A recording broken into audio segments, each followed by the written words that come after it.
Nigdy nie róbcie tego, nie grajcie w nieoficjalną wersję Chicken Road, bo będziecie przegrywać za każdym razem. Zaraz wam pokażę, o co chodzi. Ja wiem, że jest zima i w ogóle, ale patrzcie. Tutaj macie nieoficjalną wersję i zaraz będziecie widzieć. Cyk. 42 zł i od razu będzie, za chwilę będzie, no i przegrana, nie? Także zmieniamy i tutaj mamy oficjalną wersję, tak jak widzicie. No i gramy sobie 5 zł. Cyk. I jedziemy. Kurczak nie umiera. 329, 840. No i tu zatrzymamy się, co? I 12 tysięcy złotych mamy od razu, tak? Więc wypłacamy sobie Face ID. Zaraz przyjdzie powiadomienie. Proszę bardzo. Tutaj mamy powiadomienie. Jeszcze raz, żeby bank odblokować i mamy tutaj 12 tysięcy złotych. Czy wy widzicie to? 12 tysięcy złotych. Także słuchajcie, zima czy nie zima, gramy w oficjalną wersję, a ja wam link zostawiam tutaj poniżej. With a 3-liter turbocharged 6-cylinder and a mild hybrid system, it has an 8-speed automatic transmission with 395 horsepower and 406 pound-feet of torque. There's also the plug-in hybrid with the same 3-liter 6-cylinder, but more power. It combines 543 horsepower and 406 pound-feet of torque. It gets up to 82 kilometers, that's right, 51 miles of EV range. The Sport SV with a 4.4-liter twin-turbo V8 and a mild hybrid system, 626 horsepower and 553 pound-feet of torque, which is 51 horsepower and 38 pound-feet of torque more than the outgoing supercharged 5-liter V8. So lots of engine options. What's not optional? What comes standard? Here are the key standard features. The Range Rover Sport comes with a 13.1-inch touchscreen with Amazon Alexa, a 13.7-inch digital driver display, wireless Apple CarPlay and Android Auto, a 3D surround camera, wireless charger, leather upholstery, 20-way power heated memory front seats, a heated steering wheel, heated rear seats, 15-speaker Meridian sound system, a panoramic sunroof, a power tailgate, and 21-inch wheels. Okay, you want a vehicle with the most terrain settings? You buy a Land Rover. But we have a special one in this one. What are we going to put it in? You're going to put it in S for subscribe, and if you can hit that notification bell, you'll be notified when all of our reviews drop, and then you can watch them. And we do this, the Couple Car Review, twice a week. The first one drops on Wednesday. We put another one out on Saturday. So make sure you like and subscribe, and also follow along on Instagram. It's Motormouth_Andrew to see what's going on behind the scenes. And for me, it's Motormouth_Auto, and the links are below the like button. This video is brought to you by Car Cost Canada. Get the dealer's cost, list of rebates, plus discounted interest rates. Use the promo code MOTORMOUTH to become an expert member and get extra searches. The link is in the description below. To be honest, Andrea, if somebody got out of a V8 equipped Range Rover, the older model, and got into this with the 6-cylinder turbo and the mild hybrid driving in the city, I don't think they'd really notice much except the sound. Yeah, I don't think so either. We have bought this turbocharged 6-cylinder, and I got to tell you, it's fantastic. The 8-speed automatic transmission is tuned beautifully, smooth, quick shifting. And that's why I say in the city, I think that it really gets the most out of it. When you get it on the highway and you pass, that's where it shows its hand that it is not the old V8. But anyway, I think that most people, for what they're using this for, which is the urban assault vehicle, getting to the mall and going for lunch at the Four Seasons, it's going to be just fine. Cruising around town. That's Andrea, Oh, lunching please. at the Four Seasons. Please, please. Now, watch, I'm going to step on the gas, and we're going to gun it.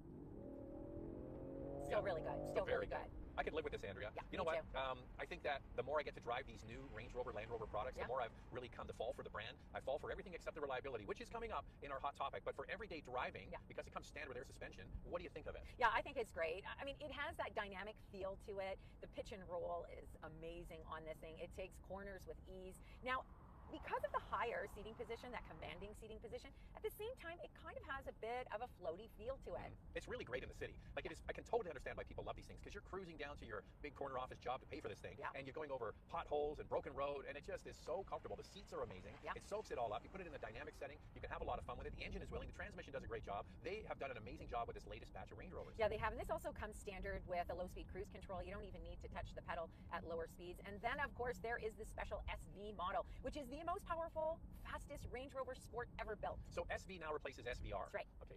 They just came out with SVR not too long ago. Now it's just SV. Now they got rid of the R. Yeah. It's just SV. Land Rover says the outstanding performance of the SV model is enabled by a combination of features that deliver a weight saving of up to 167 pounds, including the world's first 23-inch carbon fiber wheel option on a production car and Brembo carbon ceramic brakes. No, Andrea did make a confession.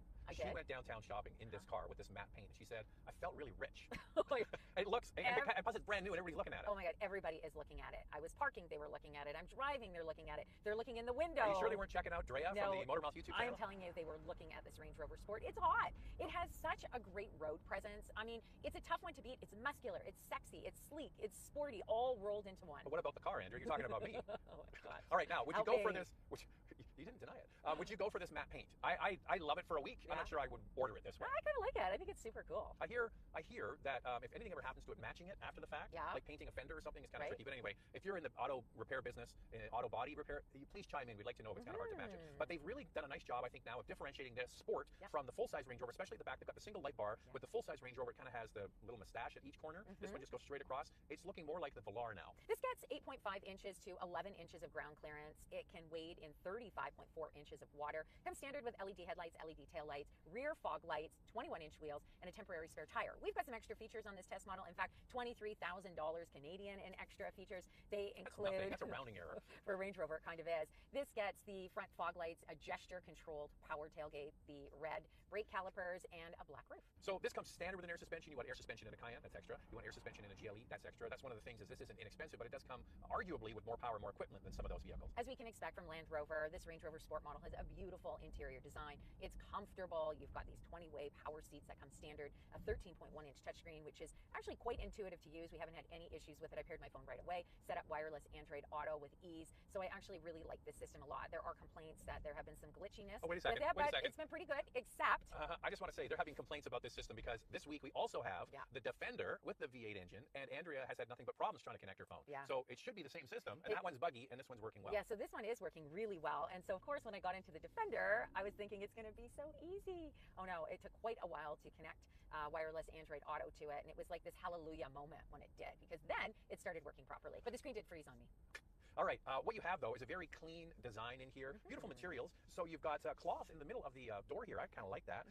Beautifully padded all the way around. Like, they don't mess around. This is arguably a nicer interior, I would say, than the German competition, just out of the box. Yeah, we've got some extra features in this test model, the black veneer trim that you see on the side doors. Overall, I think for this base model, it really does feel upscale. I mean, I know you're paying over 100,000 Canadian for it. It should feel upscale. It does. And it's got lots of storage. Even this center console has a refrigerator in it. Okay, so there's a fridge here. There's space underneath where the cup holders are. There's a place right underneath the head unit for your phone, and then there's a little tray under there, so a lot of little cubby holes. Now, the main center console does have piano black in the center, and we're going to tackle that in Questions, Coffee, and Cars. One thing I'm so happy about is that it has a traditional shifter in here. We see in the new Porsche Cayenne that they've got this tiny shifter. It's no longer at the center console. This is what I like in my vehicle, so I applaud Land Rover for keeping this in the Range Rover. And they have a regular volume knob and a start-stop function in the middle as well. So this is a really nice combination of, it's new and modern, but it's traditional at the same time. The seats are a standout feature. The seating position is second to none, really. There's no other brand that does this kind of view with this kind of comfort. That just doesn't exist except you get a Land Rover. And the Meridian sound system is also excellent. I've really been enjoying that, listening to all my different music. It's good.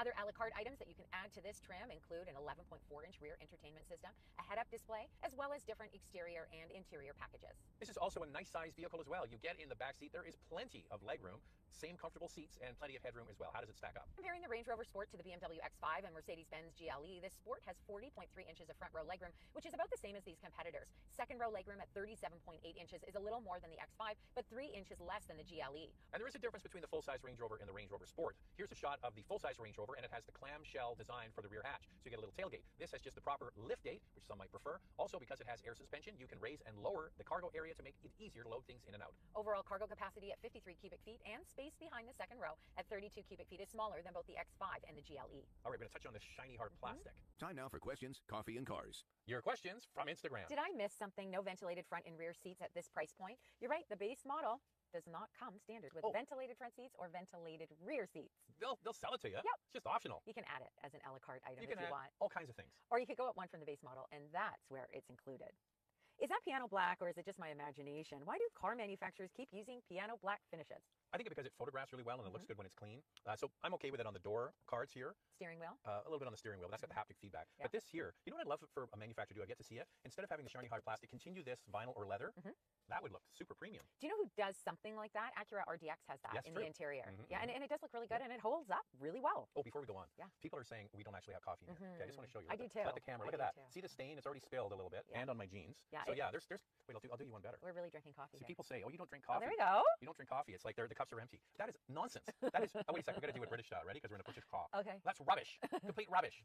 We And do if we were drink English, coffee. we'd be drinking tea. But anyway. We drink coffee. It's no lie here. This is really happening in Questions, Coffee, and Cars. As a 2021 Range Rover Sport TDI owner, I love the new design, but I really want the fun and fuel economy of driving a diesel. Knowing that your luxury SUV will give 1,000 kilometers to a tank of diesel on highway feels great. Does it ever? You feel good in your tummy when you do those long distance drives. We have a diesel Cayenne, same thing, about 1,000 kilometers on a highway run. That's a great engine too. The TD6 that they used to have in this, and the full-size Range Rover, and I think it was in the Defender too. What a great engine. That was the quietest diesel I've ever driven, was that TD6. Now it's gone. You know, all of them were great, whether you went with the Volkswagen Group, which we know what happened there. That's what we have. Yeah, that's what we Ours have. is actually an Audi. Mercedes-Benz, we had friends who owned a diesel. They loved it. I mean, there's just such a huge selection. It's a shame it's gone. Okay, quickly before we move on to our hot topic, which is worth waiting for. So if you're wanting to produce less CO2, actually diesels do a good job at that, because CO2 is directly related to fuel economy, and they do get great fuel economy. Yeah. What they're not good at is the low-level particulate pollution. Now they scrub a lot of it out, but it's not as clean as a gas, or certainly not as a hybrid. That's why they do it. And the V8 that Range Rover is offering on the SV trim is coming up. BMW. Yeah, it's a BMW engine, and it has 15% lower CO2 emissions than the previous 5-liter V8. But so not as good as that diesel. Not as good, no. And now it's time for our hot topic. What's this one, Andrea? This has always been a favorite of mine. The elegance, luxury, and at the same time is rugged and capable. Has reliability improved at all? Every Land Rover we get, this is our hot topic. This is the one question everybody wants to know about. Yeah. What's the reliability like? Well, this is an all-new product. It's only been out now for weeks, so we'll have to wait and see. But Land Rover as a brand is... Wait, I'm not done. At the bottom. I mean, it really is unfortunate. It's so good. It Yeah. handles incredibly well. I'm It's sad. beautiful. It's beautiful. I know. I'm sad to say this. These stats in the recent J.D. Power dependability study for 2023, Land Rover is at the very bottom, last on the list. And it has it's a been, shame. and it has been for years. But the people that own these and the people that buy these absolutely love them, and I get it. And the people that buy these or lease these are probably, many of them, flipping it out after a 3-year lease and just getting the next one, and it's still under warranty, and they have another car to drive if it has to go in. And we know many families that are basically habitually getting these all the time. Yeah, they love everything about it, and they keep coming back for more. And I think the key is that if you have the budget for this, you obviously have the money, and it is probably true that you have other vehicles that you can drive if this one is having a few issues. So can this tow? Oh yeah, it can tow, and more in our vital stats. Let's start with pricing. The Beast Dynamic SE model starts at just under $109,000 in Canada, and in the US, the Dynamic SE is just over $90,500. Here's the fuel economy for this base 6-cylinder engine. 13.1 liters per 100 kilometers in the city, 9.1 on the highway. That's 19 miles per gallon city, 25 miles per gallon highway. This sport can tow an impressive 7,700 pounds. If you get the SV model, it's 8,200 pounds. The warranty is 4 years, 80,000 kilometers, or 50,000 miles. So Andrea, you like luxury. I sure do. And you want a 5-passenger luxury SUV? What else can you buy? For your consideration, 4 vehicles for you to consider. Up first is the BMW X5 with a turbocharged 3-liter inline-6 and a 48-volt hybrid system. It has 375 horsepower and a starting price of $86,000. The Mercedes-Benz GLE 450 with a 3-liter inline 6-cylinder turbo with a mild hybrid. It has 375 horsepower. Pricing is not listed on the website for the 2024 model yet. The Porsche Cayenne with a 3-liter V6 turbo, 348 horsepower, and a starting price just under $90,000. And we threw an oddball in here, the new Lexus GX with a twin turbocharged 3.4-liter V6, 349 horsepower. Pricing has not yet been confirmed. So there are 4 luxury SUVs for you to consider. Lightning round. 2 things we like to see improved. Love the way this looks. I really like the way it drives. I'd really like to see better reliability, so when we review these models, we can say, you got it. They are reliable. Exactly what Andrea said. That's the other one, the reliability. This is one sweet ride. If it's in your budget, you've got a great vehicle. Now I get it. I understand why people love these so much. This video is brought to you by Car Cost Canada. Get the dealer's cost, list of rebates, plus discounted interest rates. Use the promo code MOTORMOUTH to become an expert member and get extra searches. The link is in the description below.